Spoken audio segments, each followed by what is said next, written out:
ఇక ప్రజెంట్ మనమైతే విజయవాడ సెంట్రల్ నియోజకవర్గంలో పరిస్థితి ఏ విధంగా ఆ దృశ్యాలను చూడొచ్చు. అక్కడైతే ఒక ఉద్రిక్త వాతావరణం నెలకొంది. ఇటు వైసీపీ నిరాహార దీక్ష టెంటును టీడీపీ తొలగించడంతో ముత్యాలపాడలో అయితే టీడీపీ వైసీపీ కార్యకర్తలు ఇద్దరు కూడా ఘర్షణకు దిగారు.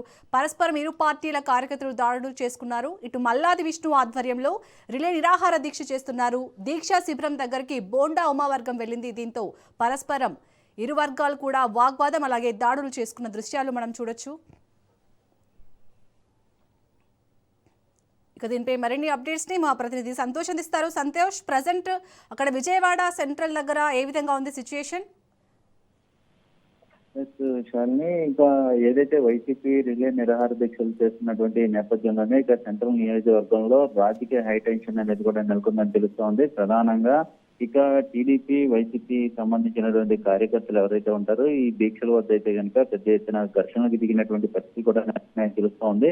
ఏదైతే ఒక పక్క ప్రభుత్వం కూటమి ప్రభుత్వం అన్ని విధాలుగా కూడా ఇటు అభివృద్ధి సంక్షేమంతో ముందుకెళ్తుంటే ఇటు రాజకీయ పరంగా కూడా అనేక విధాలుగా అడ్డంకులు సృష్టిస్తున్నటువంటి పరిస్థితులు కూడా నెలకొన్నాయంటూ కూడా ఇటు కార్యకర్తలు ఎదురుదాడికి దిగినటువంటి పరిస్థితులు కూడా టీడీపీ కార్యకర్తలు అయితే కనుక ఎదురుదాడికి దిగినటువంటి పరిస్థితి అయితే నెలకొన్నాయని కూడా తెలుస్తా ఉంది. ఇక ఈ యొక్క ఉద్రిక్తత పరిస్థితులు తలెత్తినటువంటి నేపథ్యంలోనే రంగంలోకి అయితే కనుక పోలీసులు దిగి అక్కడ ఉన్నటువంటి పరిస్థితిని అయితే అదుపులోకి తీసుకురావడం కూడా జరుగుతుంది. ఇటు హోరాహోరీగా అయితే కనుక ఇటు వైసీపీ మాజీ ఎమ్మెల్యే మల్లాది విష్ణు, అదేవిధంగా టీడీపీ ప్రస్తుత ఎమ్మెల్యే బోండా ఉమా సైతం కూడా ఇటు మీడియా తోటి మాట్లాడుతున్నటువంటి పరిస్థితులు కావాలని చెప్పి ఇటు కార్యకర్తలని టీడీపీ కార్యకర్తలను రెచ్చగొట్టే ధోరణికి అయితే కనుక వైసీపీ నేతలు చేస్తున్నారు అంటూ కూడా ఇటు బోండా ఉమా సైతం కూడా ఆగ్రహం వ్యక్తం చేస్తా ఉన్నారు. మరోవైపు ఇటు ఆ యొక్క పరిస్థితిని అదుపులో తీసుకోవడం, పోలీసులు సైతం కూడా ఆ యొక్క ఘర్షణ దిగినటువంటి కార్యకర్తలను సైతం కూడా పోలీసులు స్టేషన్ కి తరలించడం కూడా జరుగుతోంది. ఏదేమైనప్పటికీ ఈ యొక్క ఉద్రిక్త పరిస్థితిని అయితే కనుక అదుపులో తీసుకొచ్చి హోరాహోరీగా అయితే కనుక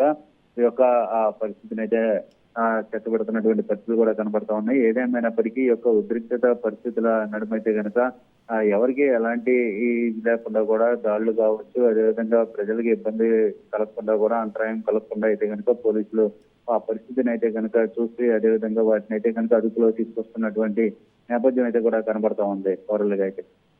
అలాగే సంతోష్, అంటే శాంతియుతంగా నిరాహార దీక్ష చేపడుతున్నప్పుడు ఇలాంటి ఉద్రిక్తతలకైతే దారితీసింది. ఏవైతే సమస్యాత్మక ప్రాంతాలు ఉన్నాయో పోలీసులు గుర్తించారో వాటిపై ఇంకా కొంచెం అంటే భద్రతను పెంచే అవకాశం ఉందా ఇలాంటి ఘటనలు జరగకుండా?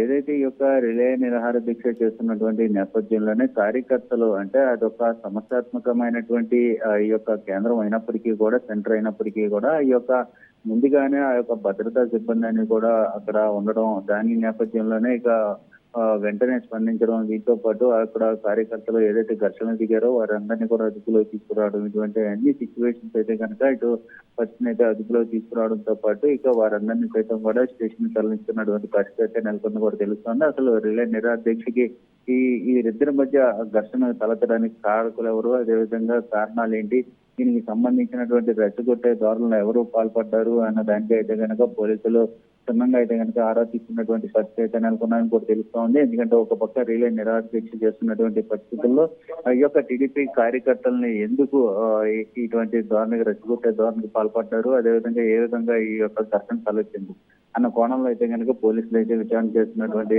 పరిస్థితి అయితే నెలకొన్నాయని కూడా తెలుస్తోంది. ఇటువంటి ఘటనలు పునరావృతం కాకుండా కూడా ముందస్తుగానే చర్యలు చేపట్టేందుకు కూడా ఇటు భద్రతా సిబ్బంది అయితే సిద్ధమైనటువంటి పరిస్థితి అయితే నెలకొన్నాయని తెలుస్తా ఉంది.